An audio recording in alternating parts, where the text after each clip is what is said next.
Previously on Story Hoard. I'm Mateo Morodi. I'm Momori. My name's Sildra. Across the town, you hear an explosion go off. Momori, you grab one of the temple attendants who seems to be the most grievously injured. When a god is present, you know when they're there. And as soon as that bomb went off, they just weren't there anymore. What scares a god, though? We were assigned to prove ourselves. That's what I did. If you're seeking out those clowns, just watch out for their boss. By the way, just if you guys have any idea where the nearest library might be, I'm kind of in the middle of a thing. Truth Master Nosti, at your service. If they leave Harth alone, we will keep quiet about their whereabouts. The bag of relics that Sildra was playing around in knocks over. They take on an otherworldly green sheen. These relics are clearly more trouble than they're worth. If you want to give it back to that absolute weenie of a historian, take them back to him. I'm the god of lost things, not the god of lost causes. Safe travels, humans. Things are a little different from the last time you were here, but hey, home is home, right? What time is it right now? Right now, it is late. You guys have arrived in Harth after sundown. It's just past twilight as you guys are being led into Harth proper, with Kolya at the front, her arm around Momori, smiling as big as ever, and her newly assembled guardsmen flanking the rear and keeping an eye on the large wrought iron gates, with several of the guardsmen hanging back to keep a vigilant watch over the entrance to town. You guys are making your way up through the southern fields as Kolya brings you up to speed on the events of the last 2 days. After you all had left Harth on your mission to hunt down those responsible for the attack, Kolya, with the help of Zephyrius, was able to very quickly put together a much more organized volunteer town guard to start staking out the premises and securing the perimeter to make sure that there were no additional attacks on the town. The people of Harth are very tight-knit, very protective of each other. A lot of people here, their families date back generations. There's a closeness and a connection there between people that leaves them very protective of each other. And so when this attack happened, everyone was willing to come together to protect this town. And so Kolya, for the first time, actually had people interested in her town guard. Up until this point, there's really been no need for it, but with this unexpected, unplanned attack, everyone was made acutely aware of how lacking their defenses were for this town, and were willing to step up and get to guarding. She tells you guys about how Zephyrius started kitting people out with various weapons and protective gear, and from there, the town guard grew overnight. People were getting posted all around town and in the foothills, and passed the message on to the local townships in and around the Great Range region. So, Kalia, you really, you're a big shot now, huh?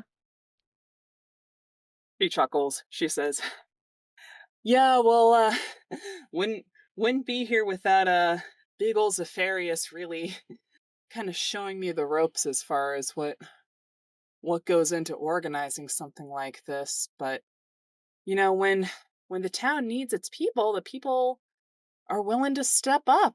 So things are definitely better than when you left them, that's for sure." She looks around as you guys are making your way through the town center now. She says, "You know, people were really shaken. Like, who would attack a town as kindly and welcoming and harmless as Harth, right? I mean, I always knew that anything could happen. That's why I made this guard in the first place, but then something happened, and well, anyways, it feels good that people really wanted to make a difference, come together. Like you and me. She kind of shakes your shoulder, Momori. Well, to be honest, I never thought we would ever need a town guard. However, I'll be the first one to admit you were right. And this was an amazing idea. And I'm so proud of you that it just seems like you're really stepping in to fill the role of captain of the town guard very nicely. And she kind of punches Kolya playfully on the shoulder. Do you know anything about where the teachers are? I feel like we owe them a report of some kind. She nods her head. She says to the three of you, yeah, the teachers. So they've been just super busy the last few days. Like I said, Zephyrius has been helping me out with getting people out and getting them trained with the basics of how to hold a sword. Ithaco's been super busy at the temple and helping with the healing and recovering of the people who are injured. And then, Lady Athatria's been doing some of the larger organization with the governor. I'll be honest, I haven't seen them all day. I've been kind of occupied doing rounds in the foothills, to be honest. I'm sure if you check by the estates, they're probably up there. I mean, this time of night, like, she kind of shrugs her shoulders. She says, you're welcome to go check in on them, but you're coming from a long ways away. I'm sure you've been traveling for all day, probably, right? Like, they'll be there in the morning if you want to chat with them, but, whatever you're feeling. Momori marches forward towards the estates. I'm gonna go report to them. That feels very important. She gives you one last big hug and waves you off. Mateo and Sildra, what would you like to do? Are you following Momori? Do you have your own plans? Sildra's kind of slinking after her and kind of giving Carlia the side eye as they sort of trot up to keep up with Momori and just kind of whisper, "You think this is going to be like a permanent change, or?" Oh no. None of those people could hold swords very well. I doubt they're going to make it like a full week with Kalia's training schedule. I mean, that woman gets up before most people could even comprehend. So, yeah, I doubt this is going to last. Mateo, this whole time, he's just been like quietly seething and like looking at his hands and just like fidgeting with his rings. And he's got like the bag with the these relics that we got from Nasty with him. Mm-hmm. And he looks up at those two going towards the teachers, kind of huffs and then like runs after them. And he's like, "So are we going to be telling them about these things?" I was planning to. Yes, Because I was planning to. what is the plan here of what we're telling them? Because we made some kind of agreement with Nasty that we weren't going to be like selling them out, basically. We weren't going to be messing with them. But do you think that with everything happening here now, people would be okay with that? Well, I don't know what people are going to be okay with, but, I let Nasty know that I was not going to lie. However, we basically agreed that if they left us alone, we'd leave alone. So, yeah, I suppose we can't really control what the general pop is going to do, but I feel like the teachers are going to know best. I'm not going to lie for the heretics troop or whatever. I mean, you don't have to lie, but the two of us can stretch the truth, and you can just sort of nod along to the things that are, more in tune with what you remember. Yeah. I mean, again, I'm not going to lie for them. However, we can certainly leave out certain bits that about where they're going or etc. etc. I mean, basically we can just tell the teachers that we found the people and we found the relics, but the heretics troop or whatever was moving on, and basically so, we wouldn't die. We agreed not to fight them, and then they agreed not to kill us and not to bother our town anymore. So, I don't know. Does that sound about right? That's all truthful. Yeah, but do we have to, name names or anything? We can just say that we came across a weird clown troop and they had the relics, so we made a deal with them and they said, yeah, well, we don't know what happened with the temple, so here's the relics back or something. I don't know. Like, I don't think telling them, oh yeah, this group called the Heretics Troop, they totally bombed our temple and took our relics, but we're chill now. We don't need to go track them down. I'm not sure if that's going to go over well. You know, now that you say it out loud, I do feel like that would not be a good plan. I. Yeah. Okay. We got the relics back. We found the people that were responsible. They're on their way out. And we basically couldn't defeat them all. I don't know. What's the way to say this in a good, truthful, but also obscuring way?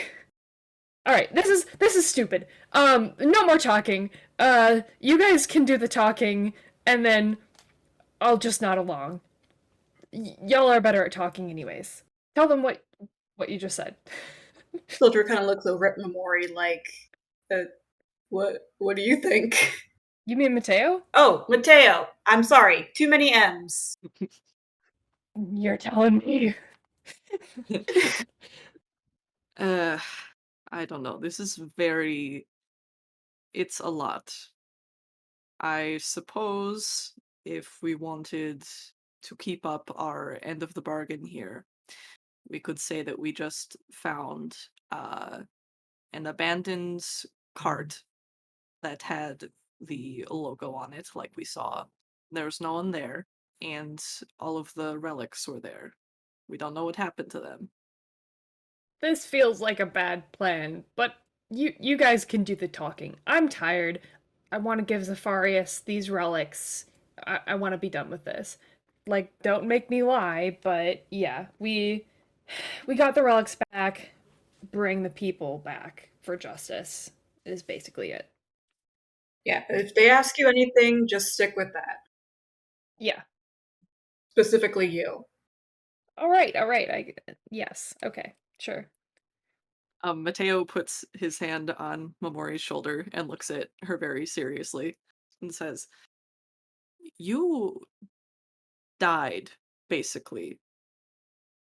And are you okay with this?" You mean with letting them go? Yes.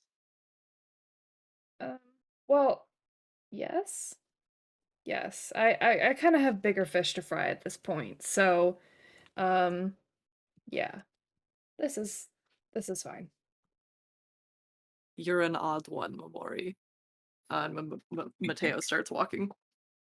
Momori shrugs and follows. Nothing to say about that. The three of you make your way through the town center as you're having this conversation and up the vast stone staircase that leads into the side of the mountain where the teacher's estate is carved out. And as you get to the main plaza of the estate, you can see Zafarias' workshop off to the side, chimney quiet, lights off. You can see Athatria's massive library sitting in the center of the estate.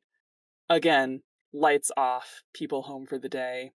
You see Ithaco's greenhouses off to the western side, quiet and empty. The only source of light being from their private quarters tucked away at the back of the property. And as you make your way there, you start hearing raised voices coming from inside. It's indistinct, but you know who it is. It can only be your teachers having some sort of very loud argument happening. And as you approach the door, does anybody knock? Do you guys want to listen in? Oh, my mom feels so awkward in this situation. How do you even just go ahead and knock on the door? Can I grab Momori's hand? Sildra grabs her hand. We Is both like, grab no. Momori's hand.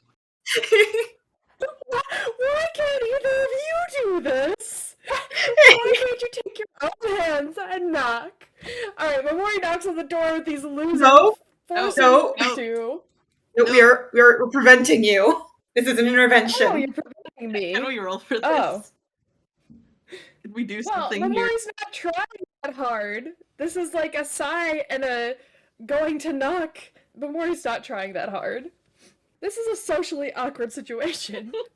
Momori's not good in these situations. Momori doesn't know what to do, so this is fine. Sildra is going to put a finger to their lips and then put an ear to the door and see if they can hear anything. Okay, Momori frowns at this and crosses her arms and huffs, but does not stop them. Sildra, if you're doing this, I want you to make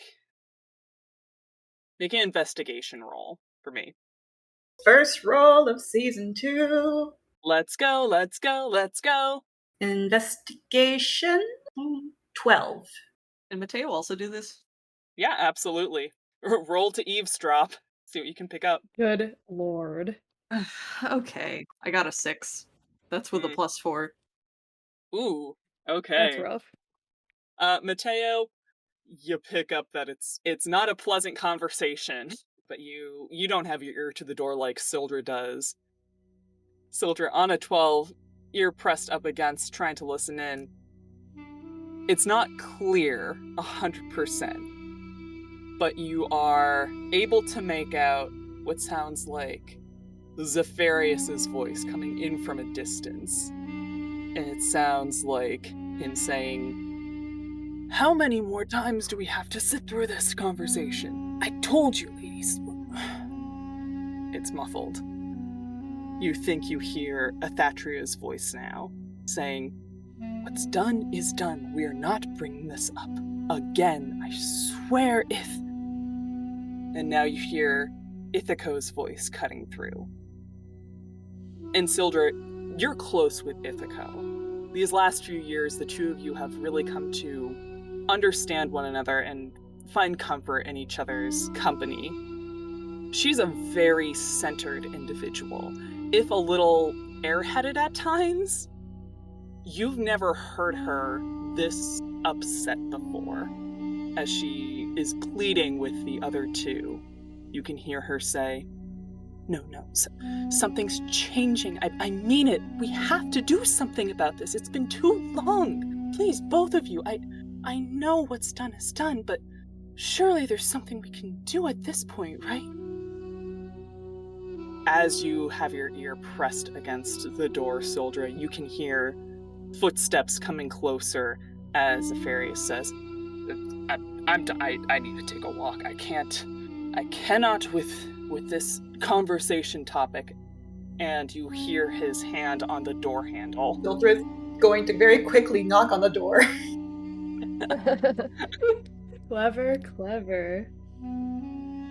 The voice is immediately quiet as the door flies open, revealing a very red-faced Zephyrius and the other two teachers behind him looking equally flustered and immediately shocked at your sudden appearance at their doorstep. Hey. We got the stuff. Zephyrius shakes his head and looks at you, Momori. He's like, "Oh, good job, kid." And he claps a big hand on your shoulder. He says, "Couldn't have waited till morning to bring this up here." It felt really important. I'm just gonna go ahead and say it. And are you guys all right? Like, seem a little flustered. Athatria chimes in. She says, "Oh, we've never been better. Isn't that right, Ith?" As she stares pointedly at Ithaco, who is still... She's, like, playing with her very long hair. She's hunched over more than usual. She's significantly taller than all of you, and stands a full head and shoulders over both Athatria and Zephyrius. Her posture is much more stooped and much more withdrawn than any of you are used to seeing from the normally very vibrant, very expressive, tallest of the teachers. She says, looking at Sildra, "How did it go? Are you all well? How are things?" They look very sort of shaken seeing her like this, but they take a deep breath and sigh. We found it. We're back now, so it just things feel off now, I guess, is the only thing. Ithaco kind of stops playing with her hair, and now she comes towards you, Sildra, and she kind of puts a hand near your face, not quite touching it, but just making sure that you're okay, you're in one piece, and she says, "A promise is a promise. I'm so grateful that you managed to not only succeed in your mission, but come back to us in one piece, so..." And she starts rifling through her robes and her tunic. And she pulls out a set of cards for you, Sildra.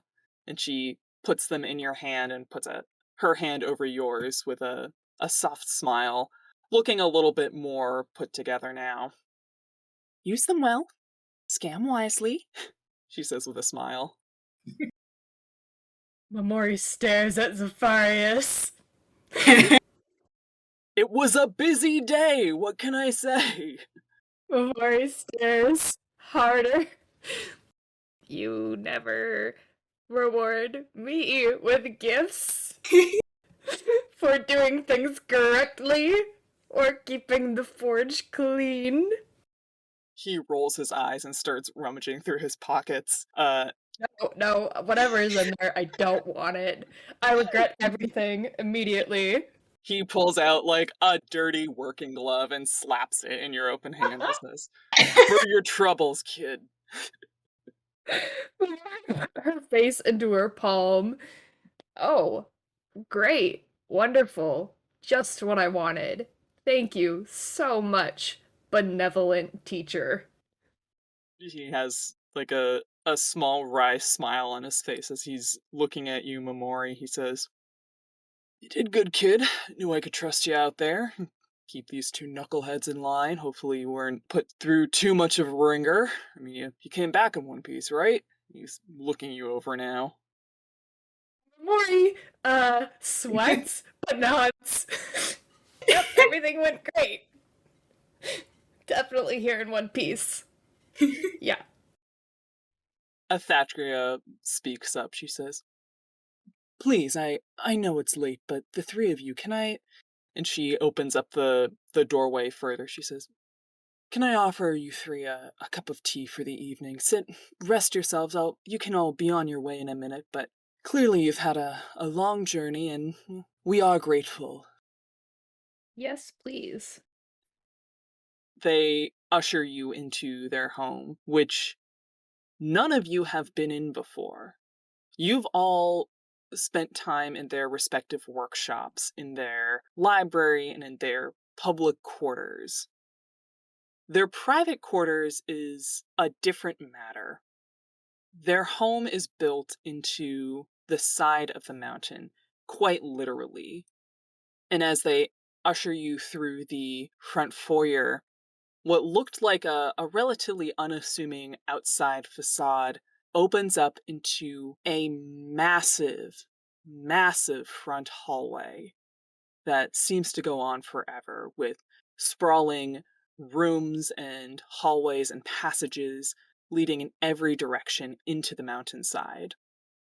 They walk you down a side hallway that's lined with all sorts of strange tapestries and artworks and doodads and baubles, collections and pieces of history lining every open space as they lead you into a quaint little breakfast nook.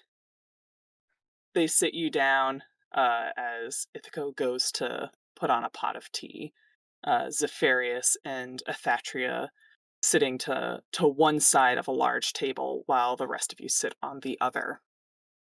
Athatria looks at you all and says, "Well, if it's not too much trouble for you to give a little debrief, it's wonderful that you were able to grab the relics. By chance, were you able to track down the ones responsible? I mean, I'm going to assume that you didn't bring anyone else with you. Do I want to ask dead or alive? We did not kill anyone. Okay, we didn't want you to. To be clear, we did not want that to happen. I'm sure glad to hear that.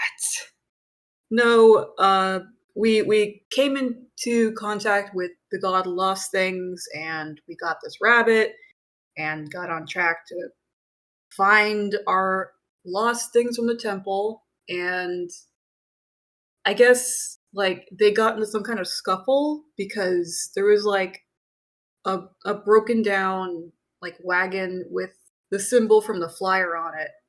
And I think among the relics, there was a bunch of other stuff, but I think they kind of lost them in a scuffle of whatever was going on. We weren't able to find the people, but we were able to find our quote-unquote lost relics, so here we are.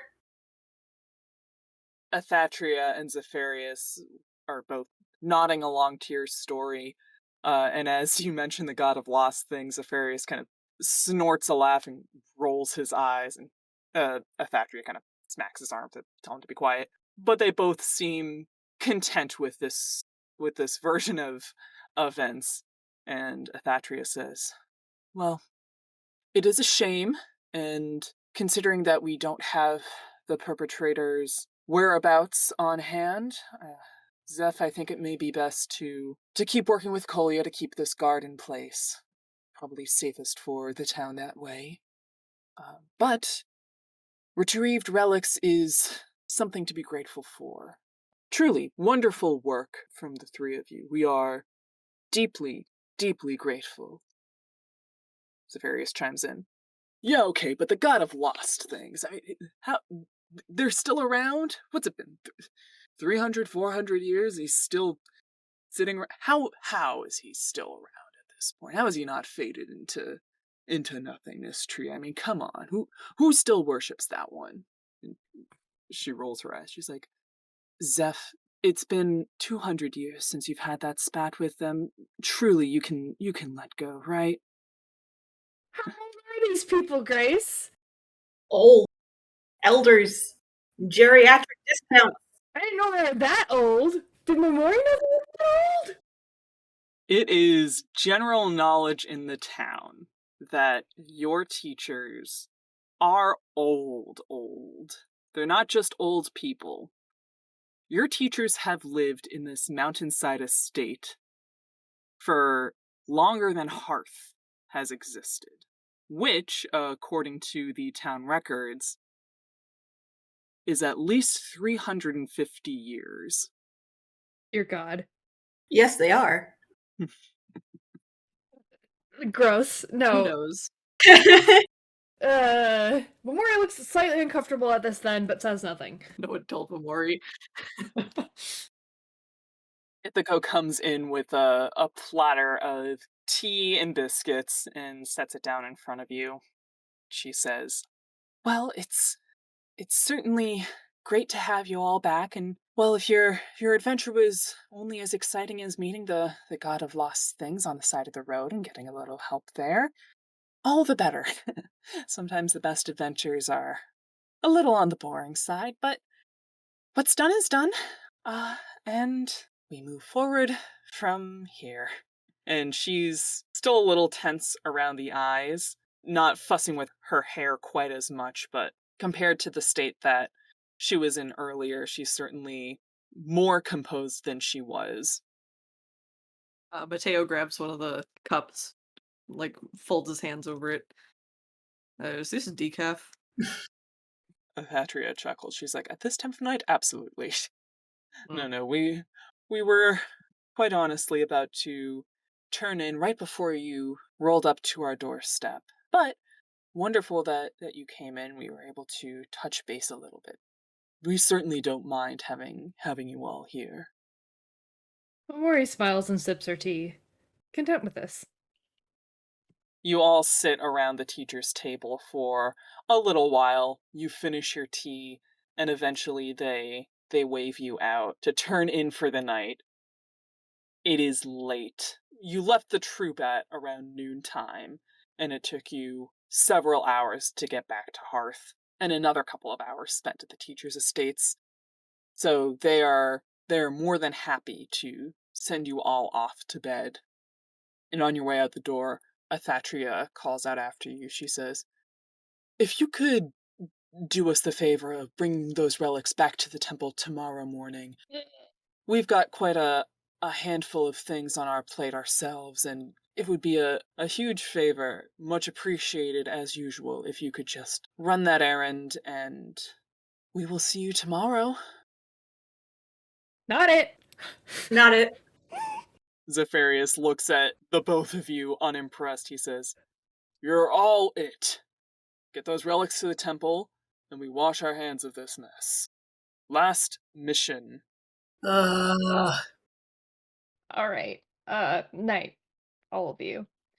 And Momori turns and heads off into, towards, Thistius. You all... Well, do you all go home? I mean, do you guys have any final things to take care of for the evening before you go to your respective homes?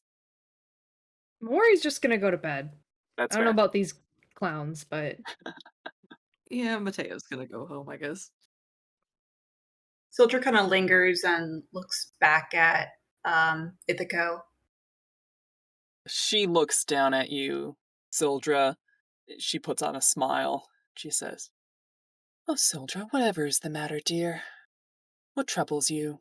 I know that look. What's going on in that little head of yours?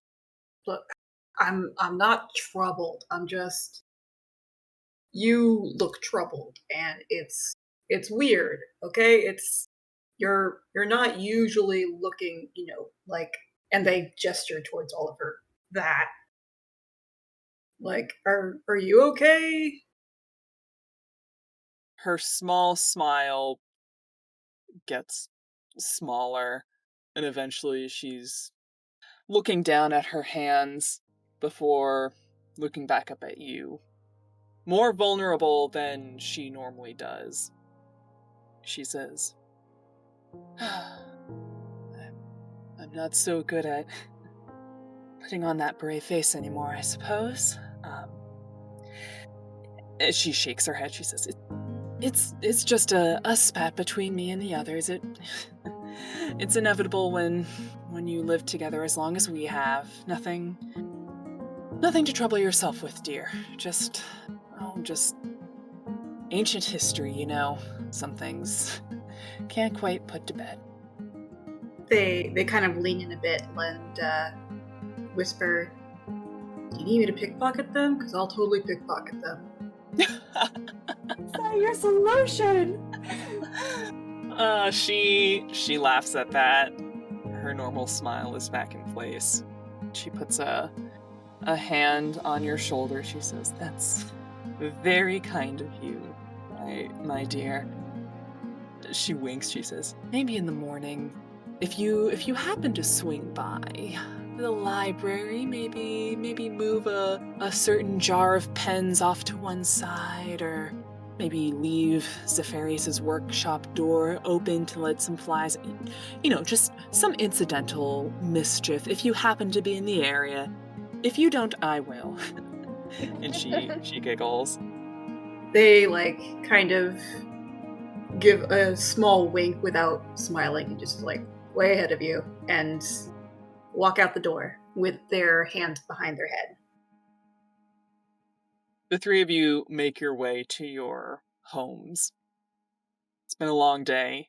You are all more than ready for a good night's rest. Actually, Sildra's not going to go home. Oh? Where's Sildra going? Sildra's going to go ahead and find a soft bit of grass by the river and tuck her on down there for the night. Okay. Interesting. It's homeless child. Well, They have a home, they just don't want to go back right now. we'll come back to Sildra. Mm-hmm. For now.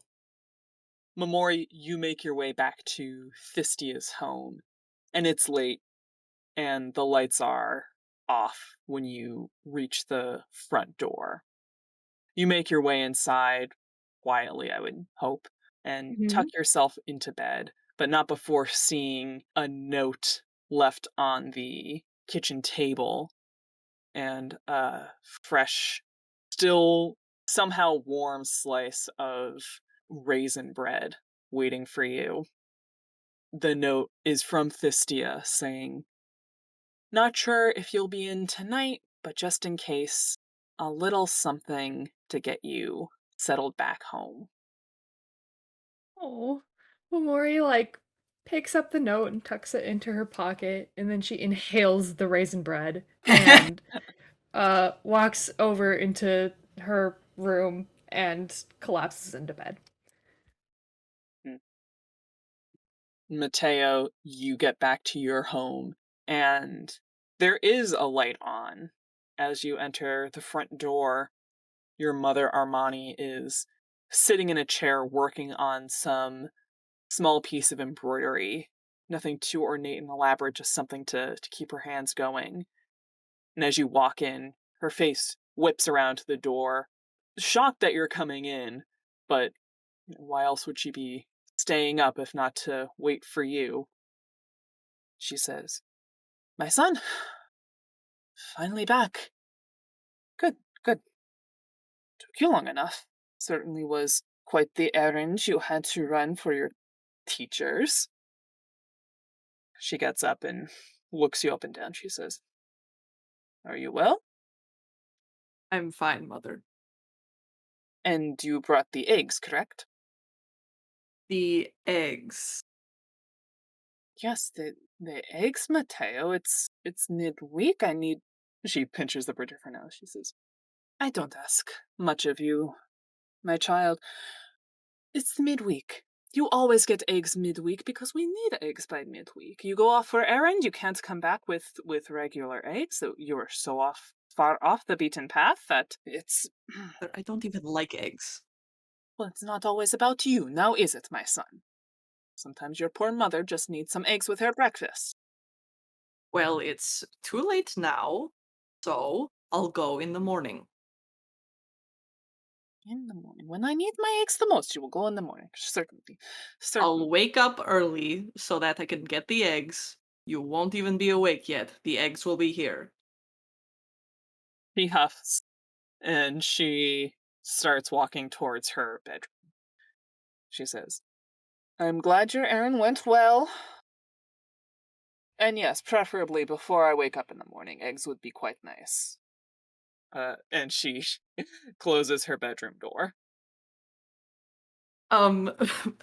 Mateo goes to his room, puts the bag down that has these dangerous relics that they don't know what's going on with them, grabs his pillow and screams into it. Oh, Appropriate response. yeah. Then he's going to try to go to bed. How successful is he with that? 1 second, I gotta remember which one of these is a D10. And do we want to say why you're rolling every time you go to bed? Because Mateo has insomnia. Mm-hmm. Oh, Mood. baby. Where's my little feet? Your little feet? My FEAT. Ah. My special little feet. I thought you were looking for tiny toes. Oh, this is bad. Okay, so I rolled a 1 on my D10. Oh. I no. cannot sleep. I will get no sleep. So Mateo spends the rest of the night laying down, staring at the ceiling. and fuming. Mm-hmm. Baby. Oh. Yeah, it's been a long, long day for Mateo. You will spend the night with your thoughts. And Sildra, you're out in the field. You are watching the stars go by overhead. And it's quiet. It's a beautiful night. And the air is still. And it's a good night to sleep. And I want you to roll a Constitution saving throw again. Here we roll to not catch a cold. Mm-hmm. No. Constitution. That's an 8. Okay. Okay. Sildra, you had a weird dream last night, and it left you with a deep sense of anxiety for reasons you don't fully understand or remember. And the same is true for this following night. As you fall asleep under the stars in the southern fields, it's peaceful when you first drift off. But as you sleep, your dreams are plagued with that same green to amber fading back and forth. And this time you see a flash of Ithaco's face as she goes from looking her usual bright, smiley self to something more aged and tired and exhausted. And again, you see that fade, almost like a filter, overtake her face, flashing green and fading to that deep amber, until you wake up, again with that lingering sense of anxiety, and again not as well rested as you might have been. But it's the next day, and at the very least, Momori slept well, probably. Momori is still asleep. Mateo's up early to get some frickin' eggs. Yep. God. No, Momori sleeps in. Sure. Momori is Someone sleeping needs in. to sleep. Sildra is chilling out in a field. Sildra is like doing that thing where they wake like up and then they go back to sleep and they wake up and go back to sleep and they're just kind of staring at the grass, willing themselves to just go back to sleep and get a full night's rest, even though it's not going to happen. As the two of you are still staying in bed, Mateo, you're up at the crack of dawn and you make your way towards the farmer's market on the east side of town, just outside the farm fields, to pick up a bunch of eggs for your mother as you were asked.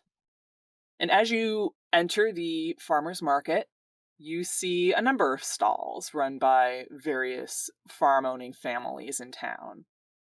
And there are stalls selling sheep products and cheese and milk. So you're seeing stalls selling some textiles and fabrics, other stalls selling various fruits and vegetables. But the only stall that sells eggs is run by the only family that has chickens in town. You see Rami's father and sister working the stand bright and early as you make your way over to them to make your purchase.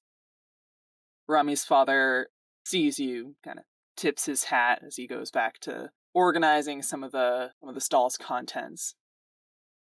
Rami's little sister Mara waves at you, Mateo, and leans her head on her elbows. She looks tired. She's younger. She's what, 12, 13? She's like 16. Okay, she's 16. This is too early for a 16-year-old to be up and about, but it's part of farm living, waking up early and getting the farmer's market going. And she looks at you, Mateo. She says, "Oh, morning, Mateo. Oh, what can I get you? Is it your mom's usual?" Yes, that would be great, Mara. She starts putting together a basket of eggs and some other produce-y things. She says, when'd you get back into town from your big adventure, huh? I mean, you were gone for a couple of days. How'd it go? Rami was, he's a weenie. He kept looking at the gates every couple of hours, wondering when you'd be back. Uh, Surprised anyone noticed I was gone. Felt like it was such a short amount of time where nothing important happened. I got back last night. Oh, I was kind of hoping it would be something a little bit more interesting. No, it was incredibly boring. Okay, well, I mean, if Rami asks, can you at least, fudge the details a little bit? He would not stop talking about what he thought you were going to get up to when you were out there. So, if you tell him that literally nothing happened, he's probably going to be, really mopey about it for a couple of days. Mateo does not know what to say to this. Just quiet, kind of like not a shocked look on his face, but very confused. You could tell there's a lot of stuff going on in his head. Rami's father, Bartimus, walks over to you from where he was arranging the stall. He says, "So it was a successful mission then? Restored the town's honor or whatever it is you were sent out to do?" Uh, yes. Yes. He gives a decisive nod and kind of picks the piece of straw that he was chewing on out of his mouth. He looks you up and down, Mateo. He says, "I know you don't care for our town gods. It's not much of a secret around these parts. You don't have to, that's your business. But that you are willing to go out anyways and make things right. Takes a big man to do that." And he extends a hand towards you, Mateo. Oh my god, okay. Uh, Mateo, hesitantly takes it. You get a nice, firm dad handshake. Ow. Ow, my rings. He lets go of your hand, and Mara hands over your groceries, and Barnabas kind of waves you off as you go to pay. He says, No. For doing the right thing.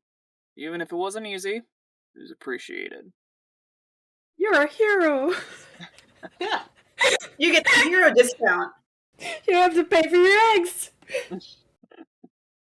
Mateo, nods, kind of as if he had a hat to tip, but doesn't, and then, awkwardly turns away.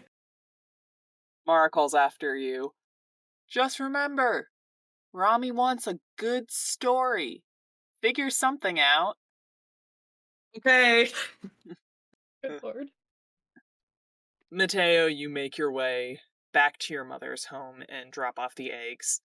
Whether or not you want to stay for a conversation or start making your way to the temple is your call. Well, hopefully I've gotten back in time before she is awake. I just want to drop off the eggs and then grab the bag of relics, then head off. Mm-hmm. Yep, you're timely enough, even with the extra little bit of conversation at Bartimus's farm stand. The extra embarrassment. What was that? The extra embarrassment. Oh yeah, Mhm. of getting an honorable dad handshake, of course, And free eggs.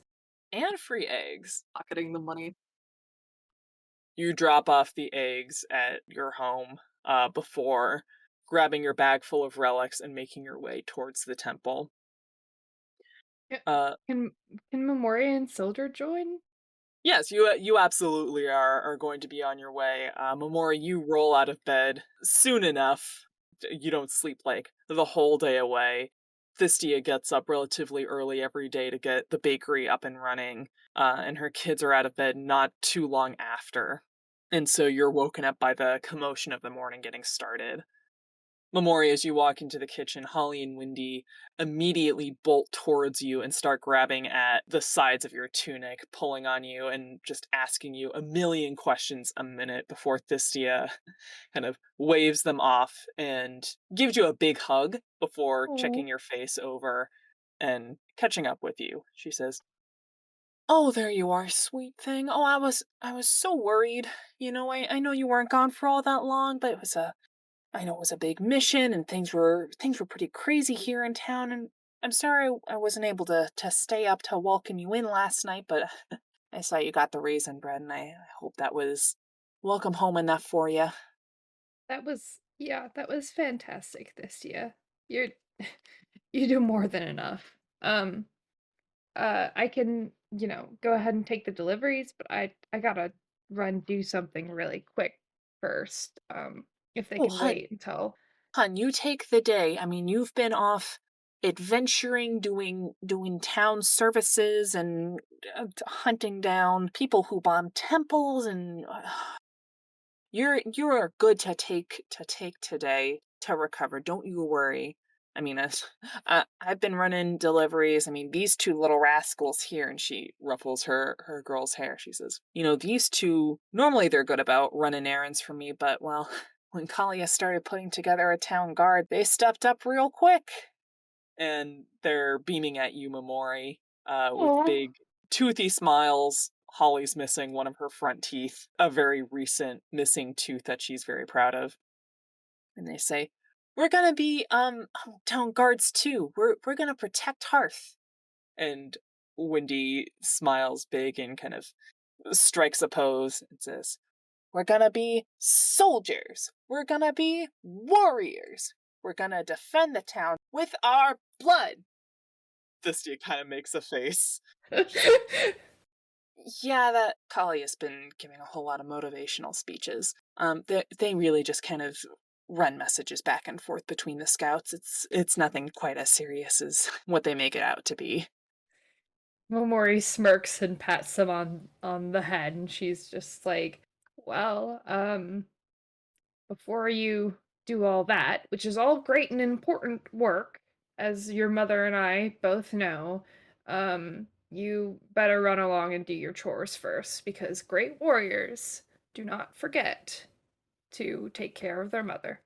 This is a saying back in Oyoja that you've never heard, however, it is true. Now, run along. A couple of, I had a small speech for her. Great warriors do their chores! We're going, and they're running off into the backyard to get working on some outdoor work. All right, I gotta run. I feel like my fellow accomplices have, I think they need me. They will get into trouble without me. I am very concerned about what they will do without me. Well, I know how capable you are, my dear. So you go off, you go wrangle those little accomplices, those little rascals. Here, and she starts packing you extra snacks and a couple of extra slices of bread for the road. She's like, "I know it's only the temple, but I mean, you've been gone for a Oh, few days now. I don't know if you've been eating. I'm just making sure you're getting everything you need." yeah, I'm fine. However, Momori does grab a relatively thick slice of bread that's like probably a little much and shoves it in her mouth and Not approvingly. runs out of Thestia's place to catch up to Mateo. Alright. And Sildra, you wake up from your very restless night's sleep in the southern fields. You got some twigs and sticks in your hair that you kind of have to shake out before getting up and stretching. They do not shake it out. Excellent. You leave the sticks and twigs in your hair as you make your way out of the fields, just as the daily workers start making their way in to start tending to the crops and things.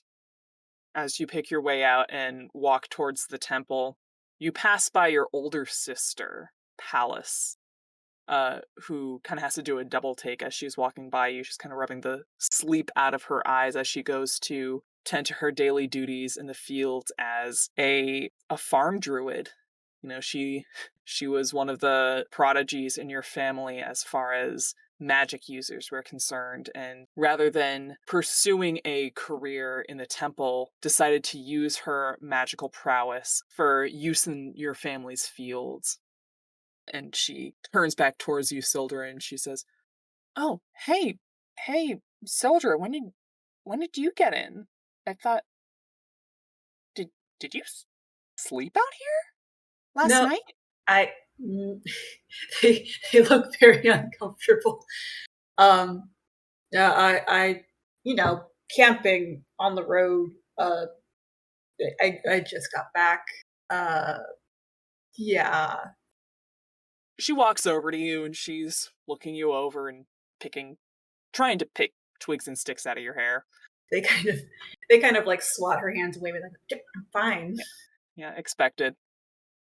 She says, I mean, I'm glad you're safe and in one piece, and I'm sorry you didn't want to come in last night. I mean, everyone was like worried while you were gone. Like, we would have been happy to catch up with you. I mean, people are going to be busy today, of course, but are you going to be around at like dinner time? Like, are you good?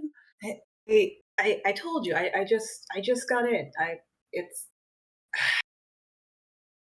She's looking at you, Sildra, and you may not be super close with your older sister, but she knows your tells.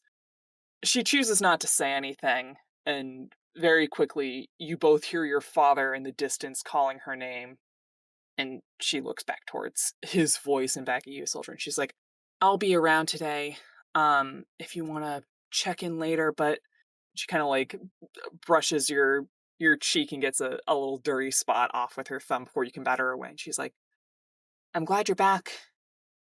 And I know he may not say it, but thanks for doing the big hero recon mission. That was really cool of you, kid.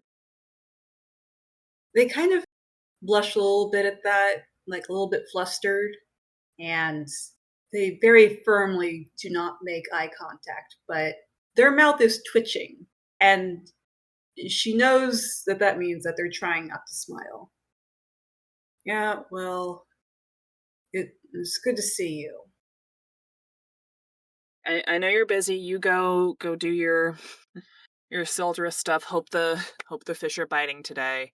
And as she turns back towards the fields and you start walking away, you feel a magical tug on your shirt in a couple different directions as she kind of straightens out your outfit from a distance before letting you walk off. They turn around and kind of like glare back at her like, what? You're a ragamuffin, man. I mean, come on, just a little tidy. Before she waves you off and goes off to the fields to start the day's work. They kind of stomp off in like kind of that exaggerated way where it's like the arms are out and just very, very obviously kind of miffed about it, but not seriously. The three of you meet up outside the temple to the gods of storm and harvest. Mateo, you have your bag of recovered relics, and I believe also the weird relics are in the same bag. I Is that just have the correct? weird ones. Momori has the recovered ones. I have a bag Oh. of rocks. And Okay, rock. okay. That's right. Mateo has the bag of weird relics. Momori has the bag of stolen relics, too. Well, I guess Mateo's are also considered stolen, but, like, Momori's are stolen from the temple. We have the things. Yeah, the temple relics and the Abyss relics. Okay, There you yeah, go. Momori. Once we all meet up, she sighs and then she heads into the temple, I guess. The temple, which you all notice, is in markedly better condition than when you left it. It's no longer being supported with emergency patches and fixes. It looks like the magic users in town were able to get it fairly well and straightened out from its severely damaged state from Gataki's bomb the other day. And as you guys make your way up the wooden front steps and through the curtained entrance, Wait, Mateo doesn't think it's a good idea to bring these relics into here, the weird ones. oh. And Mateo, why do you think that? Would you like to share that with the class? As everyone else tries to enter this temple. First off, Mateo goes to Sildra, and before he like opens his mouth, he like notices like a twig in Sildra's hair, and is like, "Did you sleep in the bush?" What of it? All right, to each their own. I don't think it's the best idea for these ones to go in there. Why? Uh, I feel like it could be like a bad chemical reaction. You don't want to cross the wrong wires. Maybe we have no idea what god these are from. yeah, those go back to Avis anyways, so, Yes, I mean, we could just leave them out here, or, I mean I you could could... just stay out here with them. Alright. I mean, to make I- you happy. I feel like this is all just an elaborate excuse for you not having to go in the temple, but this is fine. Yeah, we'll just, I don't know, I'll dump these in the hands of the nearest temple aide and we'll be right back out. Just don't get into any trouble while we're away, alright? Right, then what am I gonna do? I'll stay here. I don't know, the last time I left you alone there was a giant explosion. Well, I'm not going to be waving around any of this stuff when I'm out here. I'm just going to keep it safely in the bag. Alright. Okay, sounds good. I against my better judgment, I guess I trust you. Alright, Momori heads in. Mateo, you wait out front on the front porch of this temple. Momori and Sildra, as you make your way inside, neither of you super frequent this temple, if at all. So Nope. seeing the inside in its current state is unfamiliar to both of you. The large wooden walls and high arched ceilings are patched with emergency repairs, and you can see leftover scorch marks and fractures that have been magically sutured together by the hands of Ithaco and the other spellcasters in town. The altars that sit at the back of the temple, one each to the storm god and the harvest god, are pristine. You see their altars are already filled with offerings from the last 2 days, and the offering table near the front entrance is overflowing with gifts from the town. There's a handful of people inside, a number of temple attendants, a number of townsfolk paying homage to the gods themselves before they get started with the day's work. And as you two are looking around, you hear, it sounds like the clacking of heels on the stone floor approaching you. And you turn around and you see a young man in his maybe early 20s with rusty color hair and freckles with big green eyes smiling at you, Momori. Oh, I know who this is. Hey, aren't you... Momori stares at legs. You can't see them. He's wearing a big floor-length tunic that completely covers his legs and feet, but he reaches out and takes your hands in his, and in a very sincere voice he says, You're the woman who saved me the other day, right? You pulled me from this temple, and you saved me." Yeah, I do remember that. Listen, uh, here, Momori shoves the bag in his hands. Don't know what to do. Don't know what to do. His big green eyes get even bigger and start kind of welling up. He says, "You saved my life, and you brought back all of the relics that were taken?" He looks at you, Momori, and you, Sildra, and he gets on his knees kind of awkwardly. No. "I am in your debt, ma'am." And he looks up and puts like a hand over his heart. He says, "My name is Sedaris, and I'm new to kind of this temple work. And I've never been more afraid than I was that day, but yours was the first face I saw waking up, and now yours is the one that brings me this returned gift to our town patrons. And what's your name?" Alright, well, this is getting weird, so, Sildra is going to go ahead and gesture towards Mori. This is the great Momori, who has vanquished several foes in the name of our town's protection. And Oh. she would very much love it if you could grab us some blackberries or something. Just like a handful for each. I think that'd be repayment enough.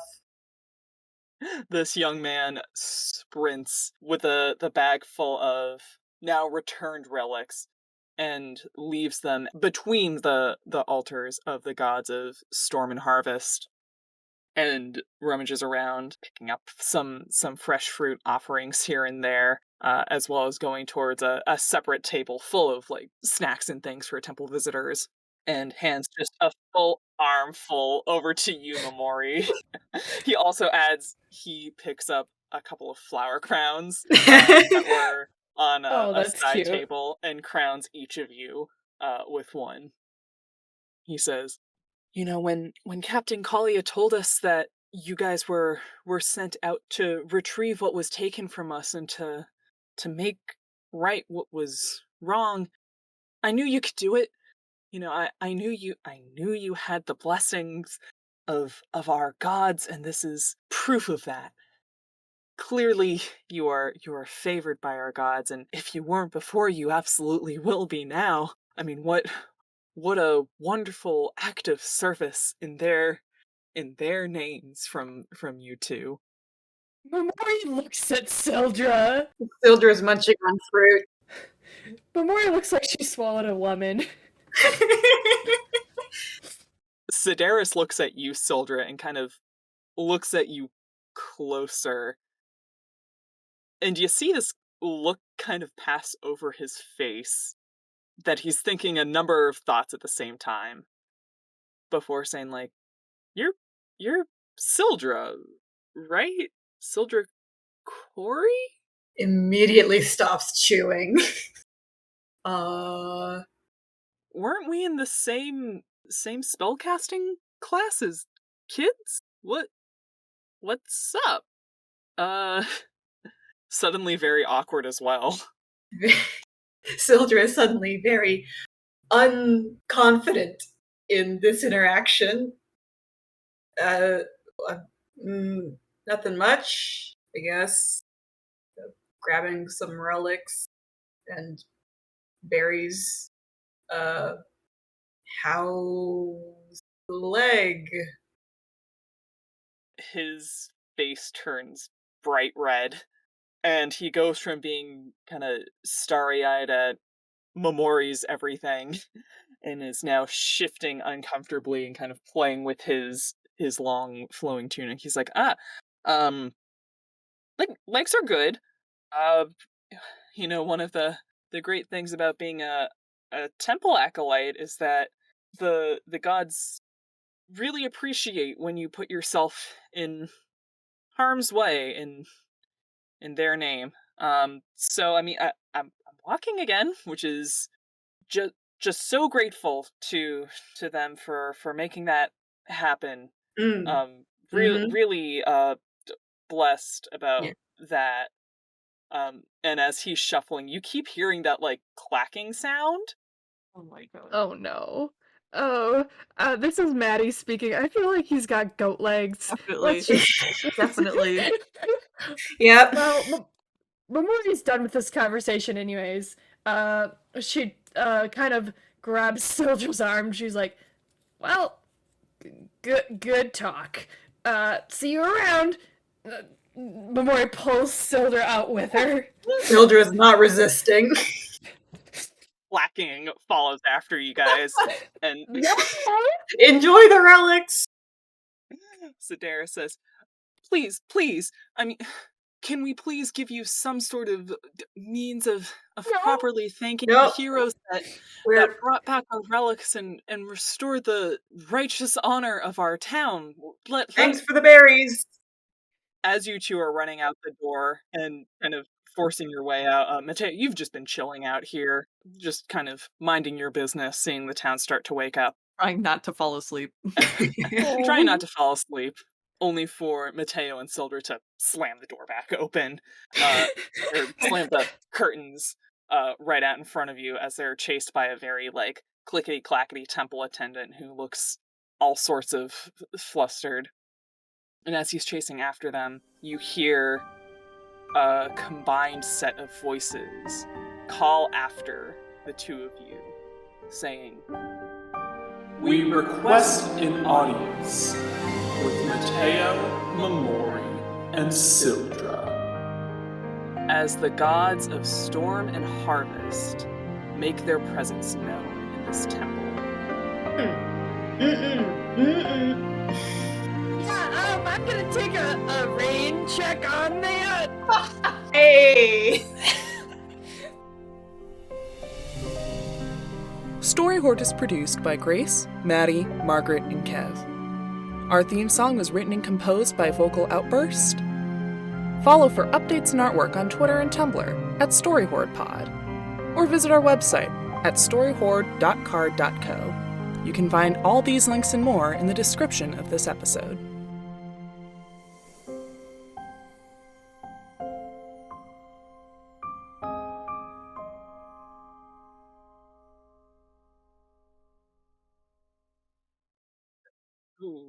Who's messaging in channels? Baby. Big-eyed Are we baby. Oh, stop showing me Shorty. I don't need him. Oh, dude. Wow. He's so Wow, you cute. spurned him? For now, we're in the middle of a thing. I have You no love time this for little toads. creature. But Shorty. I do love Shorty, but I can't have Always. Shorty on the brain. I'm DMing. Always time for Shorty. Yeah, Shorty can always be in your brain piloting the whole Grace machine. I'll The rotate Grace in like Transformer. I'll rotate 3-dimensional sculpt of Shorty in the back of my brain while I'm DMing. It's fine. Shorty is the Sounds god good. of lost things.